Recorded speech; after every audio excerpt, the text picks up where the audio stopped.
Okay, so now let me play devil's advocate here on this because I've been reading about these kits. Yep. Okay, because I have no life.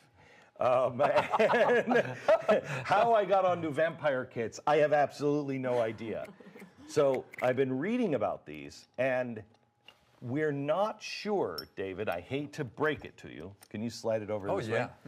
We're not sure if these kits were actual or not. Okay? We're not sure. The story goes that, yes, this was an actual vampire kit. This was made by the vampire slayers, and the priest would have them, et cetera, et cetera. But there's two storylines. One, that they really did have these beginning in the 17 or early 1800s in Europe. The other story is that after Stoker's Dracula, after Bram Stoker wrote Dracula, that's where a lot of this kind of was tied in and became very popular. So at the same time, in the late 1800s, within 80 years of each other, they believed that Americans, because we're capitalist, Americans took old Bibles and said, I'm going to make a fortune on this.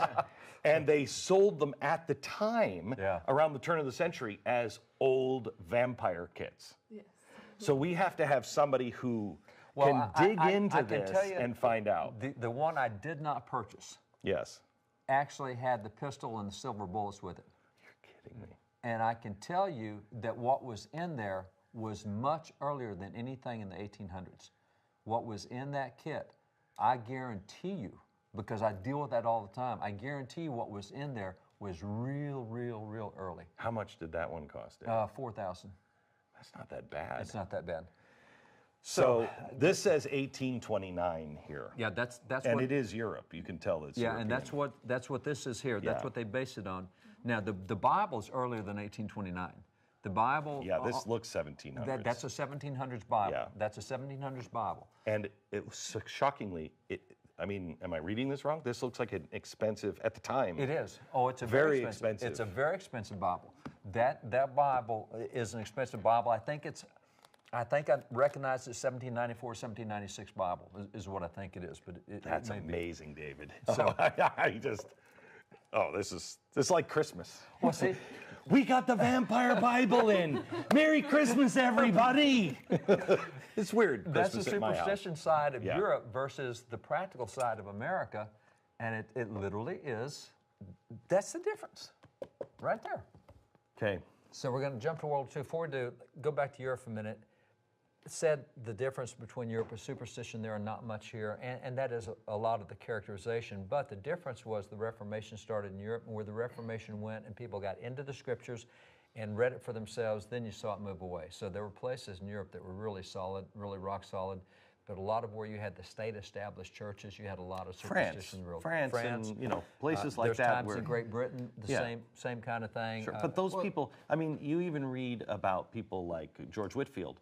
I remember George Whitefield said at one point he went out into the coal mining area and he was preaching the gospel, and he said an old man in the back reached over to his grandchild and said, I remember this story. My mother told me this story once. And it was the story of the birth of Christ. But he hadn't heard it. Heard it since then. Wow. I mean, they had no access to scriptures even into the church because the literacy was high, and you're not allowed to have the Bible in a common language. And you weren't a voter. You weren't an landowner. You couldn't benefit the church or the state. You were worthless. The church didn't care about you. Yeah, and that's the difference. In America, we had a very populist kind of faith. It was not an elitist.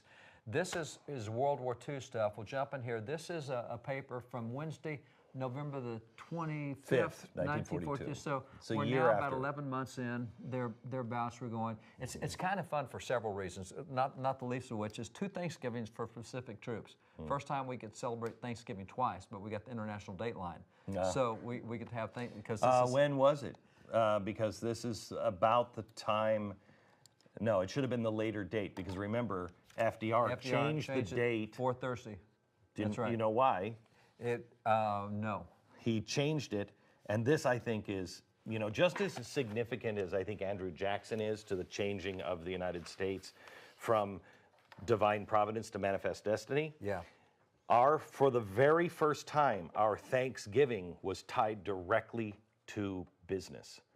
During the Depression, he said, we're going to move it to the third Thursday instead of the fourth because the businesses need an extra week of shopping. Oh, wow. And so that's when we started to develop Black Friday. That's when we lost the Thanksgiving part of Thanksgiving.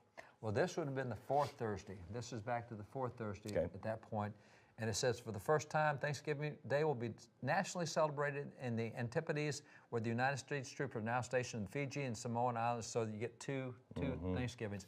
What's also kind of interesting to this, and because this is so delicate, we talked about earlier how the acid here, we opened this up to make copies of the articles, but we're probably not going to open it again for a good bit. So if you are somebody who ever gives to the education fund, is this education that we buy these things in? Yes. Do you know? Okay, so this is education. Education fund, because we're going to have interns and everybody else, and we want to put everything else online, we have a camera, thanks to you, that opens these things. We can just open it barely and take it, and the camera will actually digitally scan it and flatten it out so we have everything. Yep.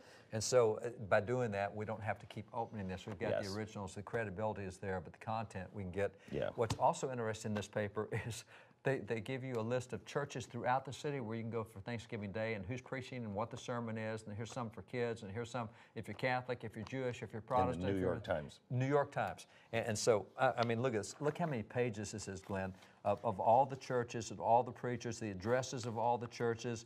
Thanksgiving, what time? wartime. Thanksgiving. This is. Yeah. Until after World War II, even in the Denver Post, they would literally, every Monday, if you didn't make church on Sunday, no worries, because they reviewed the major sermons around town on Sunday. They had the reporters listening to the sermons and writing reviews of the sermons. And so that's World War II time. So, David, this is That's November where- that's right. 1942. This is about the time that the Morgenthau was starting to lose patience with the government, and the word was getting out from from people who have escaped at this point from Auschwitz and are bringing in information and saying, you have to understand what's going on. See, that's why we got this paper. This is the one that announces it. And so here's the paper. Let me just read you. Himmler program. So it's not about the time, it is the This time. is. Okay. Himmler program kills Polish Jews. We just got back from Poland. You were at Poland. Slaughter of 250,000 and plan to wipe out half the country this year is reported. Old persons, children, infants, and cripples among the Jewish population in Poland are being shot, killed by various other methods, or forced to undergo hardships that inevitably cause death as a means of carrying out an order by Heinrich Himmler, Nazi Gestapo chief, that half the remaining Polish Jews must be exterminated by the end of this year, according to reports. And it goes through and talks about Think of that. Auschwitz. By the end of this year. End of this year. It's November It's November. 1942. That's it. And so it goes through and talks about Auschwitz and what's happening and what they're doing there. And the interesting thing about when we were over there, we met with a whole lot of the officials. It was actually the foreign ministry that brought us over. And so the foreign ministry of Poland brought, there were 2 ambassadors. I got to go. There were Hollywood producers. They brought people in to kind of see Poland. And so as we went through this stuff, it was really, really fascinating to find out that Hitler's plan for Poland was to make them into slaves. And so what they used Auschwitz for the first year was they took all the professionals, all the teachers, all the educators, and so by the end of World War II, only 1/2% of the Polish people had a college degree. They had wiped out everybody with a college degree. So you have 1/2%. And so Auschwitz was first for those people, and then it became the extermination camp for the Jews, and this is kind of where the shift is happening right here. So this newspaper records a shift that's happening, and there were literally, out of 21 million people in Poland, 6 million were killed by the Germans. 3 million Christians, 3 million Jews. In this, we're not saying anything about Auschwitz yet. At this point, we do know about Auschwitz. Auschwitz is in here. Auschwitz is in here. I don't see it. They spell it the German way. It's spelled...